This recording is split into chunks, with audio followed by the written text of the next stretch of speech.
Hey, sister, sit and store what I'm about to preach on. Damn, sister, close the door. Watch what you step out on. I said, hey, sister, so before you become a sin, I said, hey, sister, there is more, even if you think there isn't. When you live your life day to day, there will always be obstacles in your way. But don't let that get you down, girl.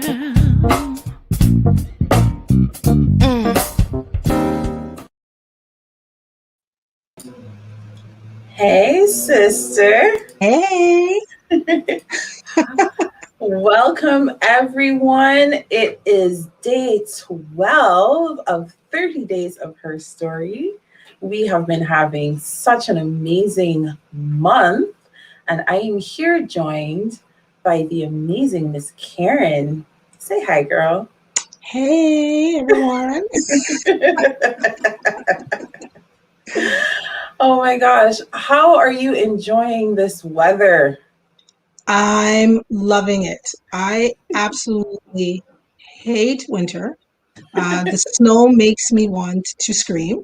So now that I've got some sunshine, it's absolutely fabulous. I love it. Oh my gosh, I'm telling you, I'm some days I'm like, I am too Caribbean for this. And I sometimes often think that I should have been born in the Caribbean because I can't do this. I can't do this cold. Yes, man. But you know what? We are here and we are enjoying this. You got some fans, girl. Oh wow. Okay. Listen, Nadia, there's one thing. I'm not quite sure if my mom is watching. However, if she is, if I don't tell her happy birthday today, it's going to be a problem. So today's Happy my birthday, mom's birthday. So mommy. happy birthday, moms. Happy birthday to you. Yeah, I don't want to get the video taken down, but you know. Yes. Nice. So here's something funny. You're telling your mom happy birthday today, and my mom's name is Karen. Oh, look at that. So it's so funny. It's like we're still in a conversation with both of them present. With both of them, right? Yeah. Oh my gosh. Yeah. I honestly, Toronto weather is special because you never quite know what you're gonna get, you know? Never. I'm like, every day you should have a parka, an umbrella, and flip-flops because Yes. you know. Canada, I often say Canada's weather has multiple personalities. Oh yeah. So it's just, you never know what you're gonna get. Whichever one it feels like today, this morning, and then this afternoon, something different, you know. Right. But yeah, this sunshine, I am loving it. We had some warmth yesterday. And for those of you in warm climates, please post more pictures. We are living vicariously through you. Actually, don't post those pictures. Nobody wants to see your sunshine right now. You're like, stop being so happy. This is not fair. I actually have a friend who lives in Hawaii, and every time he posts something, I want to say, can you stop? Right? Nobody cares. It's like, this is not fair, dude. Like, you know. Right. Stop. Help a sister out, right? Like, look miserable under your coconut tree, please. Please, you know? sir. Oh my gosh. Karen, I am so happy. Now, do you say Karen or Karen?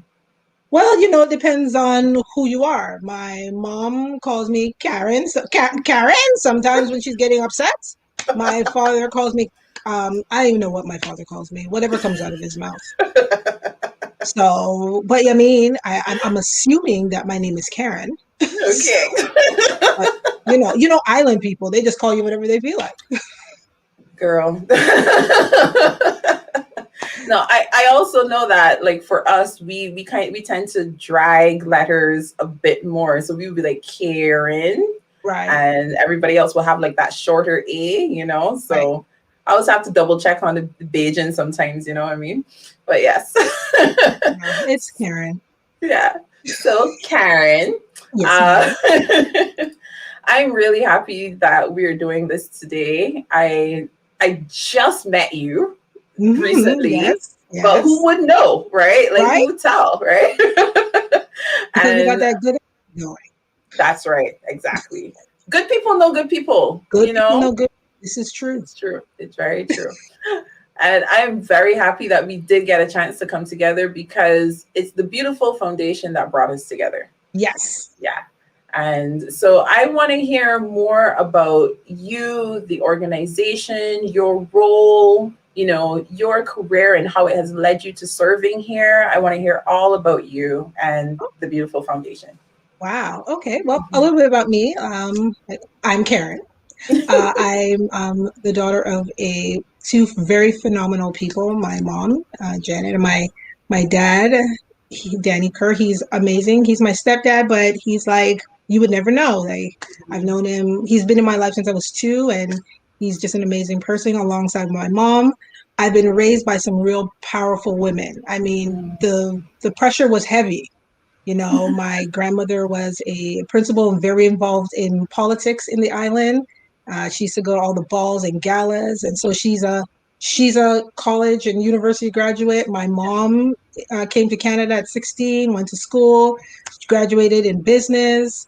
My aunts are graduate. My whole family have degree and paper, and so me next. I can't be one of those people that said I was the first one to go to college. I definitely wasn't, and so the pressure was heavy, but it was a good pressure because it's makes me the strong person that I am today. I actually, when I started out my path, everybody kind of, and I know we're going to get there, and I might be fast forwarding too That's all quickly, right. but everybody kind of has this vision for you about what your life's going to be. So my grandmother said I was going to be a doctor. My dad said I was going to be an engineer, and poor Karen wanted to just be a lawyer. And again, at the end of the day, that's not what end up happening. Because you get kind of distracted by voices. And Mhm. so I was told that, I couldn't be a lawyer. I mean, growing up in a church where they had such strong beliefs in certain things, they were like, oh, all lawyers are liars. And you cannot be a lawyer, so you're going to go to hell. So I was like, well, looks like that plan's out the window. So it was because I was so committed Mhm. to the church. And I mean, I still am, but so committed to what they were saying to me that I kind of went blank then. Yeah. So, I'm trying to fulfill everybody else's kind of outlook on who I was supposed to be. So I was in school. I was like, okay, let me try medicine. Let me try and prepare to go to school to do medicine. Physics and math and chemistry said, girl, no, you're not. Because unless you plan on staying in high school for 20 years, you're not, it's not happening for you. So I was like, okay, what am I going to do? Like, I mean, again, my dad wanted me to be an engineer. I'm like, I don't want to be an engineer either. I'm like, what am I going to do? And I took a whole bunch of classes. I loved English, but I didn't want to be a teacher. I'm like, I have no clue where I'm going. And I just randomly picked out of the air, I wanted to be a pediatrician. So let me help youth that are struggling with other issues. So that's how I got into social work, and I went and took that course for a bit. And I wouldn't say that I hated it, but it wasn't again. I didn't. As I was going through the steps, I was like, "Do I really, really like this?" But what I really knew that I loved about it was the fact that I was in the community helping. So, again, going back to my grandmother and my mom, they've always been so passionate about helping people in their community. My grandmother had many boarders coming into her home and staying with her as she kind of put them on the right path to education and all that other stuff. And my mom, very much the same. Every time we see somebody new in the house, we call them my mom's new project because she was always trying to help somebody. And so I said, well, you know what? It's in my space. Maybe I should just do it. And so that's where I ended up. I ended up in social work, working with young youth who are at risk.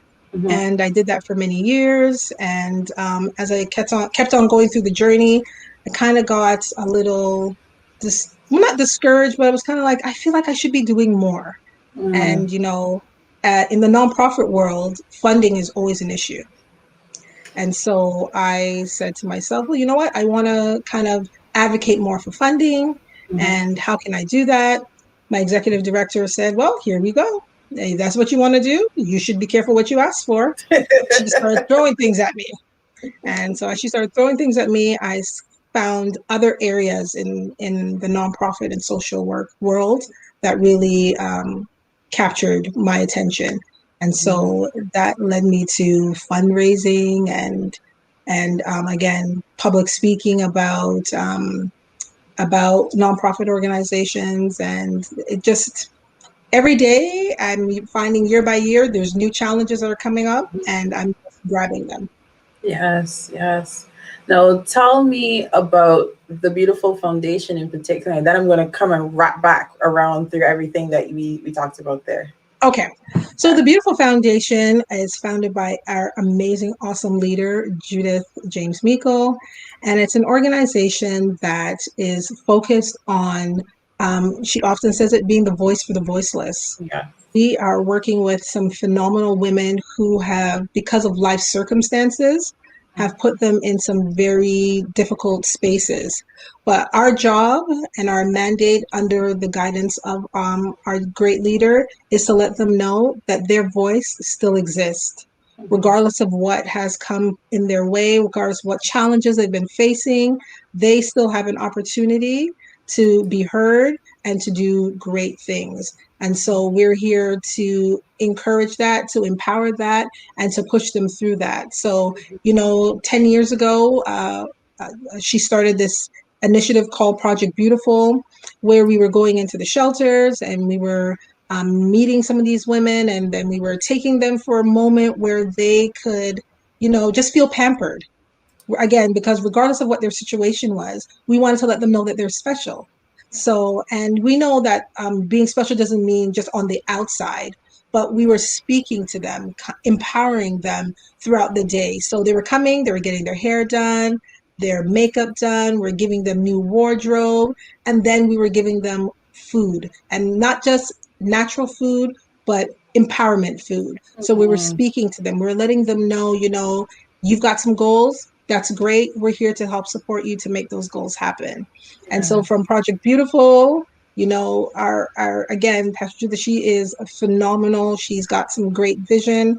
And she said, okay, guys, we're going to do this, this, this, this, this, this, this. And we're like, really? We're going to do all of that? And she's like, here's what we're going to do. Let's start a foundation. We're not just Project Beautiful and taking women to get pampered for the day. We're here to create a plan for them. And so that's what we're here to do. And I love that. I love the idea of you see something, you do something about it, you realize there's more to be done, you create structure, so that you can continue to do that. So I'm so happy. I guess if you could think of the chain of coincidences, because for those who believe in that, but the chain of events that led to the Beautiful Foundation being introduced to HERstory, it's just really this phenomenal pattern of people in position, just perfectly placed, just right there, at the right time to connect. And it has really been a wonderful journey with you guys so far. No, on that topic of nonprofits and funding, yes, this is a real spot for me. So what a lot of people don't know, from all of our chats, is that we actually focus 2114. Our company focuses on promoting social entrepreneurship. Right. Okay. Because we've seen what happens in the funding world. And because of my background in actuarial science, sorry, that's the math part. Thanks, mathematician. Just to let you can't be up in here bashing my physics and chemistry and math and stuff, Oh my gosh. But yes, because of that background, I have this ability to kind of look at patterns and trends and kind of see the future, basically, based on that. And I feel like I've been saying, if you have a foghorn, but you're in a soundproof room. Yes. we have to change the funding structure. We have to change the Yeah, funding structure. We have to change the funding structure. absolutely. And then COVID hit. And I was like, oh, so y'all gonna hear me now. So now you have ears to hear. Got it. Yeah. You gotta get primed first a little bit. And so now we're seeing that this structure, this nonprofit world that is here to make the world better is actually, it could be better itself. There's Yes. more that we could do to undergird these organizations. And that's why we believe so strongly in partnering as a business with a nonprofit. Right. And in this case, a nonprofit that's serving women in very real and practical ways. Yes. I'm very big on that. If we're on the impact level, we have to be making an impact. Hello. Exactly. All right. Exactly. Let's not just have a meeting to talk about the meeting, Right. and Well, the minutes from the last meeting. Right. But now let's actually hit the pavement and do what we say we're going to do. Let's make Exactly. Yes. Exactly. And that's one of the things that I have really enjoyed about the Beautiful Foundation, being able to meet the women that have come through the program and hear them say, okay, well, this is what it meant for me. I walked into a room full of people and I have major anxiety generally, but I walked into this room and I didn't feel different. Right. I didn't feel like everyone was looking at me and judging me.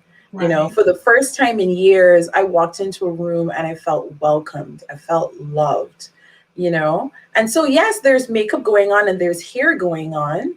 Right. And these are great tools to create the connection, but it's the connection that's crucial, Very.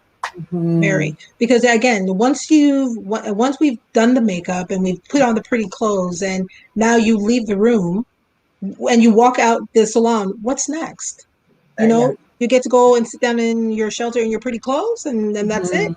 No, and that's what the Beautiful Foundation really wants to put at the forefront, that this is not just about a day of pampering and beauty, Yeah. but this is a day of making, again, empowering our women out there and making change for them. And many of these women are also coming with children, right? And so they are actually now the model for this child that they have. And so we want to make sure that, these women that we're serving can feel empowered enough to now turn around and empower their children, whether Yes. boys or girls. Yes. Because they're our future. If our children can't be empowered, then what happens to the future? Exactly. And so we're making it our duty that we continue to pour into our future. Yes, absolutely. And you know what? We've been talking in our conversations earlier in the month about that transition from our generation to the next, Right. and the importance of the work that we are doing on ourselves and in our communities now, because of the impact it will have in another generation, And so this is so crucial in terms of it has to happen now. Yes. It doesn't affect the next generation in the next generation. No. It has to happen now. Yes, Yeah. exactly. And from some of the stories that I've had the opportunity and the honor really to sit and listen to, without that early impact, without that connection, without that possibility of seeing herself the way how someone who looks at her and calls her beautiful sees her, then it's like, well, I could have just continued on the path I was on. But Right. look, I can't even imagine now continuing on that path. Yeah. Years ago, I couldn't imagine myself graduating from university. I know I've done that. Right. Years ago, I couldn't imagine myself sitting down talking about receiving this love and loving other people that I haven't met, because love was just a word that people threw around to get what they wanted, And so now to hear them say, well, I have gone through it. Right. And I feel a responsibility to go back and get the woman who hasn't found her way yet. That is change. That is the essence of change. Exactly. Mm-hmm. Exactly. Yes. And I thank you guys so very much for inviting us to come alongside you and support this work and, build these relationships ourselves. It Well, really is a yeah, well, pleasure. well, thank you for even considering us as well. At the end of the day, you as from the islands, we know that it takes a village, right? Yep. And Mhm. so it's been great to see the response from our village, Mhm. right? You and your team kind of saw, whoa, this is a group and they're doing some great things. How do I connect? Yes. That's the village connecting, and That's so that right. we can continue to build a village. I like to say we're Yes. building strong communities. That's right. Exactly. Exactly. And it is out of that community that we ourselves have the opportunity to grow and learn and be fed. And that Right. creates this cycle of, when we understand cycles of poverty and we Yes. understand cycles of abuse. Let's understand cycles of growth. Let's Exactly. right. Yeah. Let's reframe that conversation to now include cycles of, success. Right. Exactly. Yeah. Let's give So the tools that they need to continuously exactly. be successful. Yes. Because it's so much easier to keep somebody down. But Hmm. like you said, let's give you the tools so that you can use them to dig Hmm. and get to where you need to get to. That's right. Yeah. Absolutely. Absolutely. Oh my gosh. Yes, we got yes, let's build the village, of Yes. course. Yes. So tell me something now. With all Yes. of this, you've had like lots of different paths Yeah. and they've all led you to where you are now. And in all of this, where do you see the importance of vision? Like, did you start off thinking, I'm gonna do this, and then once you got to it was just there? And how does vision play a role in that, in the shifts and the transitions? Well, like I said, if I could be 100% honest, when I started my journey, I was blinded by everybody Mhm. else's vision. So I didn't have a Mhm. vision. And for many Mhm. years, I even kind of went through this whole process thinking I'm just going with the flow because Mhm. it's what everybody kind of expects at this point. So now that I'm in this role of social work, because I had no real other guidance as to what it is I could do, I kind of had to fudge my way through and find the spot that I'm here at now. For Mhm. instance, when I remember my first day of going into my placement, I was in tears. One of the youth was so horrific to me, and I was in tears. I grabbed my bag and I just left. And the supervisor at that time, he called me to the office. He's like, okay, listen, you're going to go home. You're going to decide if this is what you're going to do. And if it's not what you're going to do, don't come back tomorrow because I don't have time to kind of help you figure it out. We've got some Mhm. young people here that are going through some real things and they need somebody to help them. So Mhm. if you're not that person, then please don't come back tomorrow. I was Mhm. kind of like, Just wow, that's straight. mean. I'm like, no, Yeah. that's mean. I'm so devastated right now. And you're telling me don't come back? But actually, I walked away and I said to myself, wow, you know what? He is absolutely right. I mean, if I'm not going to be a help to them and I'm really concerned more about my feelings, then why am I here? Mhm. And so I kind of had to keep on going. And I went back the next day and I realized, yeah, you know what, Karen, this is bigger than you. This is Mhm. about, being, like I said, impactful. And Mhm. so, I kept on this journey. And even along the ways, I came into a path of other things like doing events and administration. And everybody's like, oh, yeah, Karen, girl, that's you. And I'm like, really? Is it though? I love doing it, but is that really me? Mhm. And honestly, Nadia, it's been, you wake up one morning at 40 and Mhm. you say, hmm, aha. You see, the vision that I thought I had, the vision that I um, have been going along with because everybody said it was so, isn't so. I Right. literally, and when we think about vision, it's yourself. If we close our eyes, what do you see? Nothing. Nothing. So vision is so important. Yeah. You know, it makes it it gives us some kind of direction. It's the Mm-hmm. energy that we need to make the change that we want to see. Mm-hmm. And so, you know, you have to take the glasses off, take the blindfold off, and you have to honestly say, okay, where am I going? And what's the plan? Yeah. And the path that I'm on right now, is it going to get me to my ultimate goal? And, you know, like I said, I had to kind of reevaluate some things, and I had to, you know, not just be the person that in the background kind of fixes things and hides, because I'm really good at doing that as well. I like to hide in the background. But I realized that as we're trying to kind of impact people to use their voice, I needed to do the same. And Yes. so I needed to kind of become more in tune with what my vision really was and Mm-hmm. what my vision really is. And you know, you hear people talk about all the time, oh, you know, they've got these vision boards, they need to see this, they need to see that.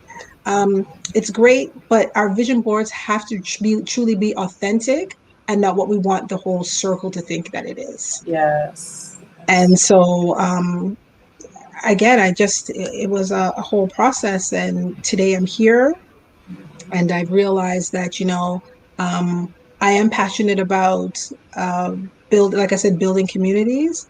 And there's so much more behind that too that, you know, I want to get done.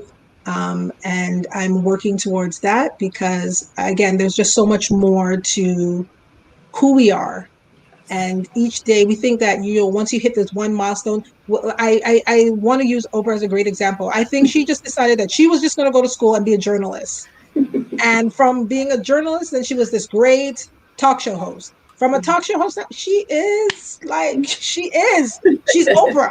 You know, Right. she's got a magazine, she's got a Yeah. television network, she's got all these things. But, you know, it started what her small vision started out to, as she keeps continue to grow and she kind of hit some marks, she said, no, there's more. And Yes. she kind of, you know, everybody thought, oh, you're leaving the talk show world. She said, yeah, because there's something else that I got to do. And Yes. so I Yes. think we get to that point where we hit a certain point and we're like, okay, Mm. let's stop, let's refresh, because there's something more. Yeah. So our Yeah. vision never just stops at what we think it is in the beginning. It's ongoing. Vision changes. Exactly. Exactly. And just a quick, important, very important pin. I was so angry with Oprah when she did that, but I got over it. I got over it eventually. But I was a child and I was angry at her for doing that. But I really want our women to hear this theme of, we don't wake up, you know, at 5 years old with a clear vision all the No, time. You know, not at all. it's very rare. There are some, I've met them. There are some children who know exactly what they want and they'll go through their lives like totally focused on that thing. That happens. Mhm. But the majority of us, that's not how it happens. And there's a lot of trial and error, a lot more error than anything else, right? As Right. we try to get ourselves to that understanding of, okay, this is the vision that I'm working with, and this is where I'm going. And for those of us who are visionaries and we're leading our organizations and we're leading our businesses and whatnot, the biggest vision that we tend to lose is the one for ourselves. Ourselves, absolutely. You know, we can get really good at sitting down and creating the structure and all of that for these larger, you know, concepts, the business and what we want the nonprofit to look like and who are we going to reach. And we can, you know, create the Right. targets and all of that and lose our sense of vision, sense of identity, sense of purpose in the process of doing the work. And this is Right. why it's so important for us as visionary women to come to the table and have these conversations, because now we're saying, all right, well, we've been through some stuff, girls. You know, we done made Right. them errors, right? We Yeah. done made them bad decisions. We done, you know, didn't Yes, ma'am. listen when we should have listened, you know, listened when Yes, we shouldn't ma'am. have. We did all of it, right? But now we're here, you know, and now we Right. get to make some new decisions.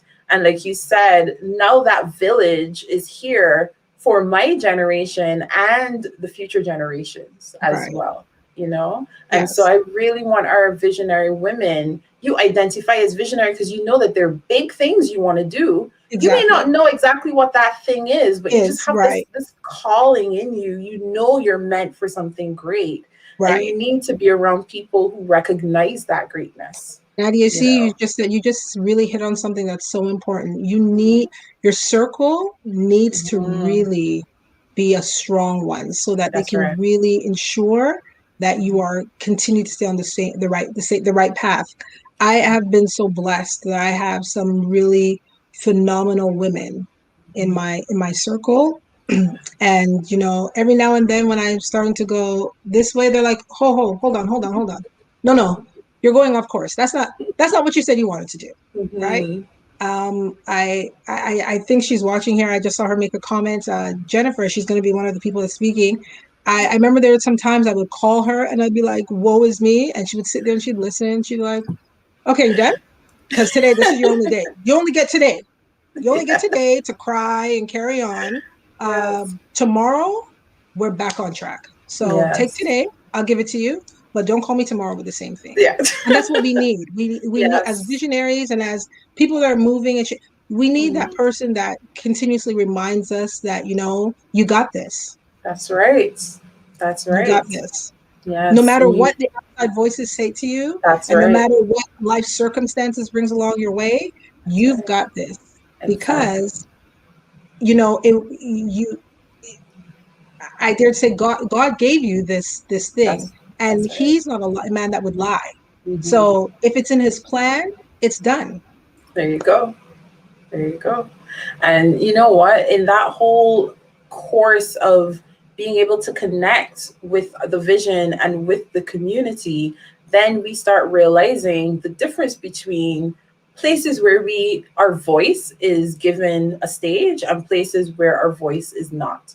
Right. Have there been times in your life where you felt as though, someone or some circumstance or some structure or system diminished or silenced your voice?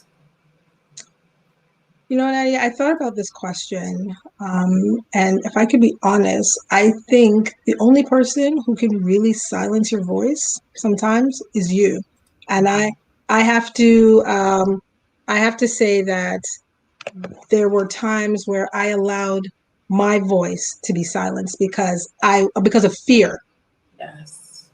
And so, if I should say, was there a time that I felt like my voice was silenced? Yes, because I allowed fear to silence my voice. I allowed what everybody's thoughts of who I should be and what I should be doing, Mhm. what I should be saying to take priority. And at the end Mhm. of the day, the only person who's in control of my voice is myself That's and right. the man who created me, which is God Almighty. Mhm. So, yes, but like I said, we are now um, champions for being the voice for the voiceless, and That's right. that starts with me. So Yes. I've now, released myself to have a Mhm. voice and to speak when I need to speak and to share what I need to share because I know what I have is impactful, Mhm. and so I'm I'm not going to be silent. Mhm. I now release myself. Yeah, Just Selah, right? Like just need that's to, it. I know, release myself Yeah, to open my own mouth and let my own voice come be through. heard. Right. Yeah. I know I have something worth saying. And Yep. I know listen, they exist, right? They Yep. are people who will come and try to diminish and silence us. There Right. are real systems, there are real problems, there are real struggles out there. Sure, they're there. Yep. But at the end of the day, they have to stop at the door. And at They that door do. is where I make a decision. They do. Silence or no or not. That's Right. my decision I get to make. That is so, oh my gosh, so powerful. Yeah, like we got you quoted now, like copyright and everything, man. I now Right. release myself. Oh yes, whew, that's a big one. So no, okay, so now we come to a point where we feel as though we have a vision that is defined, Right. and we are flexible enough to allow this vision to grow with us and change with us, and not Right. then feel like if we are bound to the vision, right? There's a Right. freedom with that. And Right. we spend that time empowering our own voice so that we can then be a voice for another woman who is on that journey to empowering her voice. Now, in this whole process, there are decisions that we are making. There are people looking at our lives from the outside, and they're casting their judgments, and they're, saying whatever they need to say or feel the need to say about what they're witnessing. Somebody has to tell the story, right? Somebody has to say, okay, but this is Karen's life. This is what she has done. This is, where she's come from. The idea of taking control of the narrative, the idea of you deciding what the version of your own story is, how does that make you feel? Um, once upon a time, I would say it made me feel I would be nervous to create that Mhm, narrative.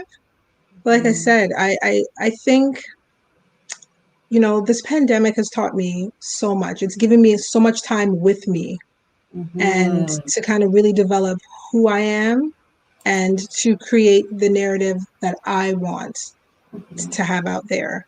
And I'm now, like I said, I'm now more than ever so confident in being able to take control of the narrative of who I am and where my story has started and definitely how it's going to end.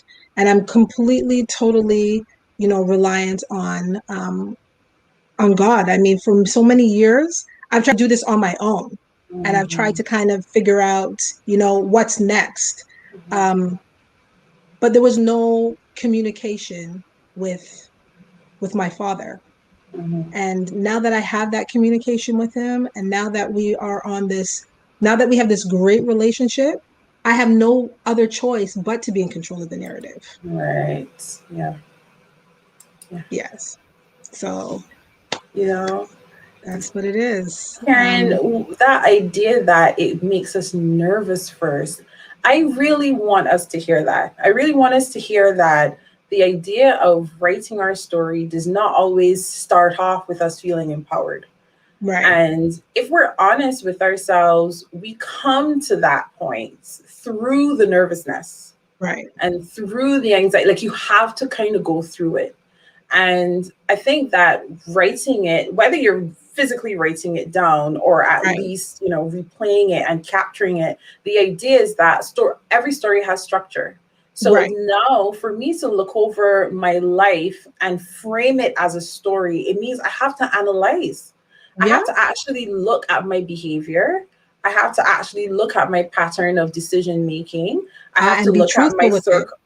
Thank and be very you. truthful with it. Yes, an honest analysis. I Yes. have to look at my circle. I have to look at who's speaking into my life. I have to look at the things I've accepted. I have to look at all of these All things. of it. And that is not always a pretty picture. No, you know? no, no, it's not. No, it is not. Yes, we want to be able to say, oh, I did all of these things and I did them correctly and I was such a Correctly. good Right. girl. No, yeah. Yeah. But then No, it ma'am. gives us the chance now to say, okay, for the next chapters of my life that are to be written, now I get to choose, like you said, the ending. I Right. get to choose the next steps. The first ones were all me learning and growing and having no clue.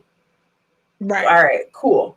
God, I'm here now. Now I get to use that to push forward. And so for us as visionary women, yes. And again, we could talk about our organizations. Right. At the drop of a dime, somebody could, oh, come on this interview with me in 5 minutes. Okay, cool, no problem. And talk No about my problem. Right. organization, right? I Yep. know the mission, I know the mandate, I know all of these things about my organization. I could tell you our startup story. I got the whole thing going. The whole Ask, shebang. Yep. ask me about myself. You're like, Whole different conversation there, so right. no, It is. right? And that is really us then having to come to that point where we're willing to look ourselves in the face, Yeah. you know? And I love the role that the Beautiful Foundation plays in that part of the process with the women that you serve, Right. because that's a scary image in the mirror a lot of times, you know? And you're there standing up behind the mirror so they can see themselves and hear your Right. voice saying, "You're beautiful, you're beautiful, you're beautiful." And that counteracts the story in the back of their head. Right. So you're standing there holding the mirror, telling them you're beautiful, and you're Yeah. standing there going, but am I beautiful? But am I strong? But do Mhm. I have a voice? That's You're right. feeding to somebody else what they Yes. need to get to where they need to go, but you're Mhm. back there kind of struggling with, oh, I mean, Yes. it's Yes. Yes. And that's where the reality of the conversation comes in. That's where the right. authenticity comes in. That's where the community comes in, so that I can come and say, I am actually struggling with this, you Exactly. know? And until we're willing to analyze our lives in this story format, you know, until we're willing to actually look at it, almost take ourselves out, you know, become the outsider and review the story as though we weren't a part of it, only Right. then will we begin to really isolate those points where we're struggling. Like, you know, Exactly. yeah, absolutely. Man, jeez. Karen, girl. This one got me mad. I wish I was here, you know, taking notes. I have to go back through all the videos and like sit down and scribble some serious notes down, because Wow. y'all are powerful. Now, Yeah. let's say we've gone through all of this and we have taken on the mantle of deciding on the version of our story that will be told. We expect that this leads us to a life of victory. Mhm. What comes to your mind? What imagery comes to your mind when you hear the word victory?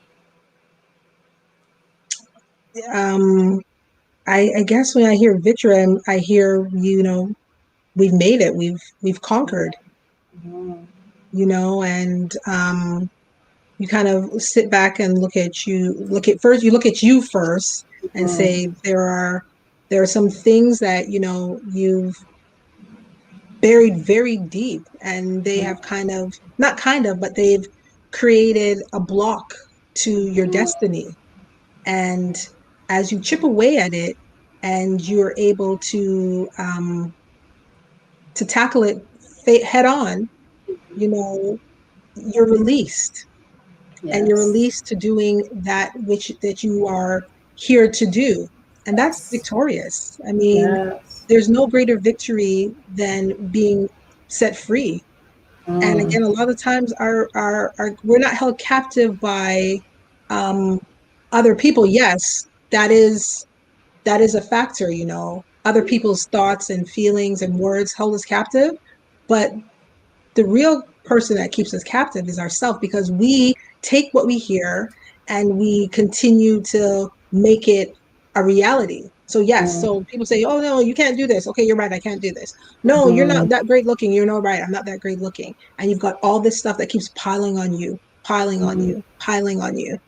But the moment you chip away at all of that and you're set free, Mhm. there's victory in freedom. That's right. And Absolutely. and then when you're truly free, that's when you can really be impactful. Mhm.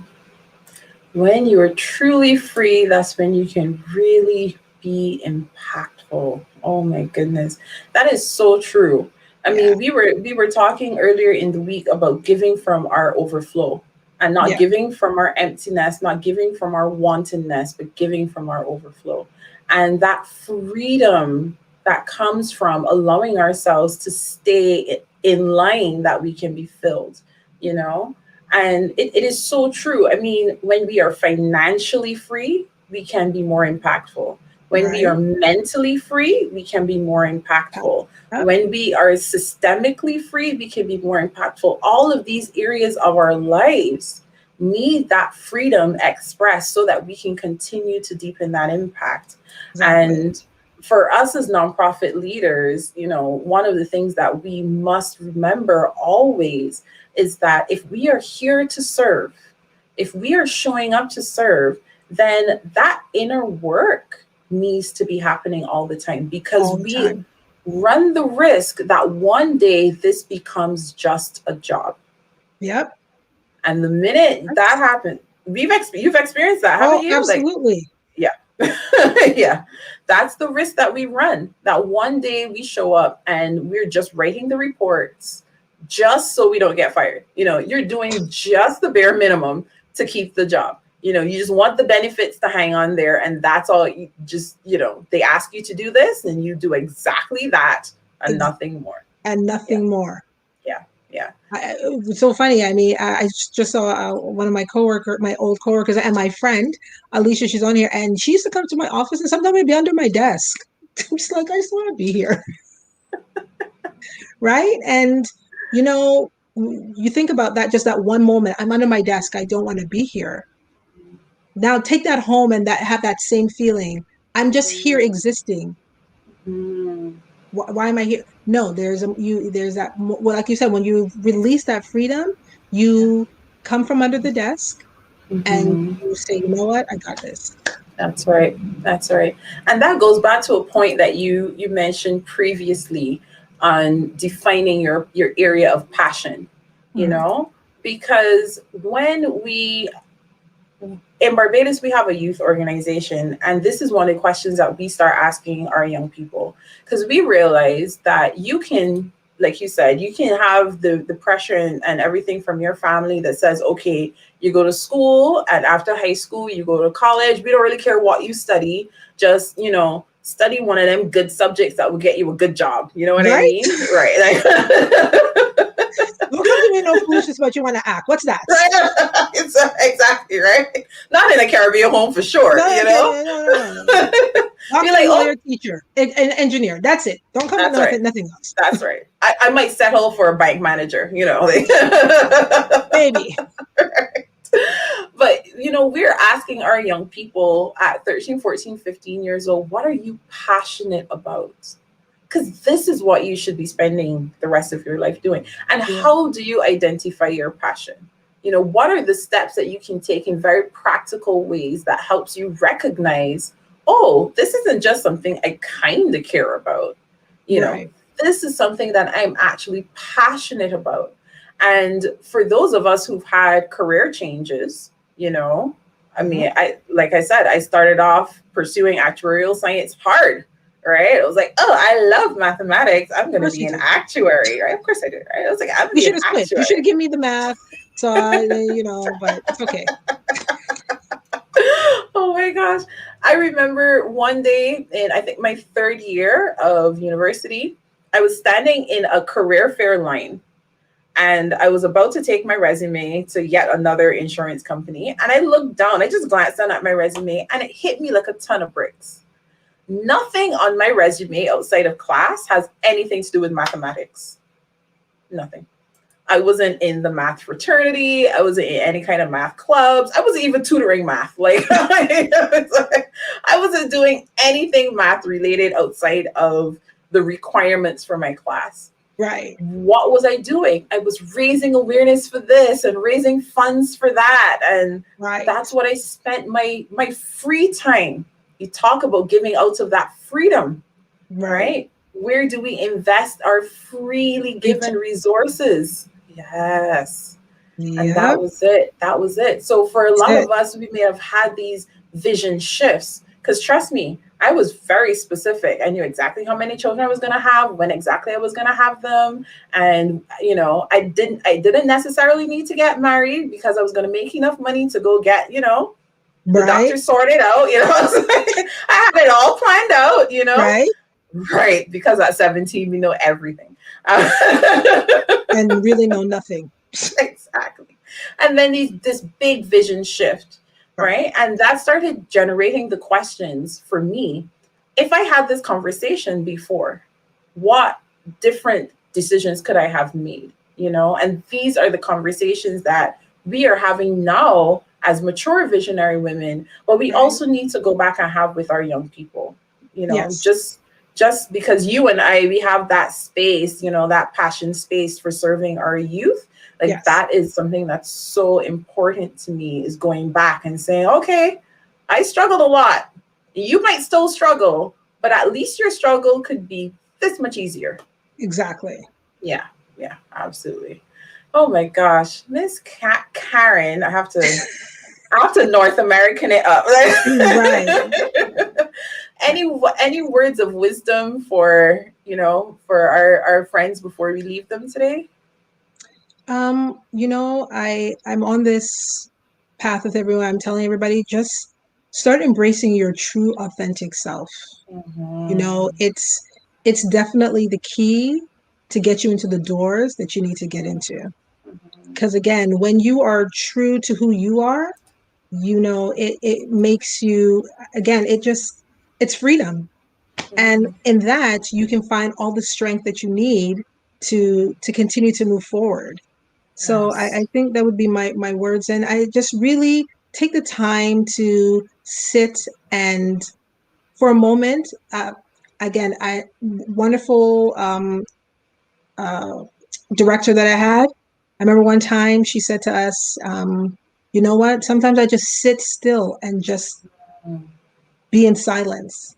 that's And right. in that silence, you'll hear so much. Mm-hmm. And sometimes we think being busy means that we're Mm-hmm. being successful, but it's not. Sometimes we need to stop and listen in the silence so that we can truly reach our true success. And Yes, so I yes, would definitely encourage our women to, and our, yeah, our women and our young people, whoever is watching, to just really be true to you and, yes, um, and just embrace that. yes, It's yes, okay. Everybody might not like it, but it's who you are and it's and it's going to help take you to where you need to go. yes, yes. And if we put it in young people terms, they would say, "Do you, boo?" Do you, boo? Do you, boo? Now, before we hop off, we're going to make sure that we let everybody know about our event coming up in April, because this event, we're doing all of these events and everything we're making sure that we continue to put the beautiful foundation right up front there, because we want more people to know about the work that's being done Right? and to be able to come alongside and support, because as visionary women, we know and then act, right? So Right. we don't just, right. So please tell them about this awesome event that we have coming up. So I'm so excited. I enjoyed everything else that we talked about today. I think this is the most exciting part for me because I have a confession first, and then I'm going to Okay. talk about. So when you first started talking to us about coloring, I'm like, we're going to sit down and color. What in the world is this? Like, I'm gonna color. We're gonna color in a I'm coloring book. a I'm a I, grown I woman. don't. What are you Yeah, I talking don't get it. I don't even know if I want to color. So I was like, okay. So when we came to the event and we sat down, and it was like, oh, this is fabulous. I love it. It was a phenomenal event. It was a bunch of ladies sitting on our Zoom platform, and it wasn't just coloring, but it was talking, and it was really, unloading some things and kind of as you're coloring and you're kind of talking about the picture that you're coloring, you're realizing, oh, wait a minute, I didn't know that about me. Oh, wow. I didn't realize that that's what that meant. It was such a great night. It was very impactful. I walked away feeling great. I think I called everybody and said, oh my goodness, guys, I went to this coloring event, and the next time they have it, you have to come with.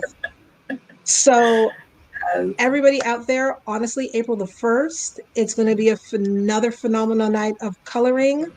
And it's not just coloring, but it's just being in an atmosphere of great women and just Yes. sharing and talking, and you walk away feeling very empowered. It's Yes. phenomenal, and you definitely want to be there. And not Yes. only is it just for the gathering of great women, but just think about the um, the impact that you're going to also make to some women who That's don't right. have a group to call That's their right. village.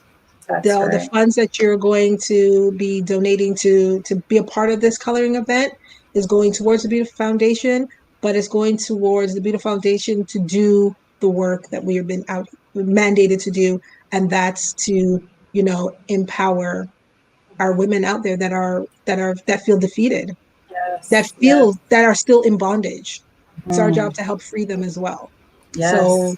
your donation, your whatever your donation is going to a great cause. Yes, absolutely. So It's we will fun. make sure. It's fun and it's impactful.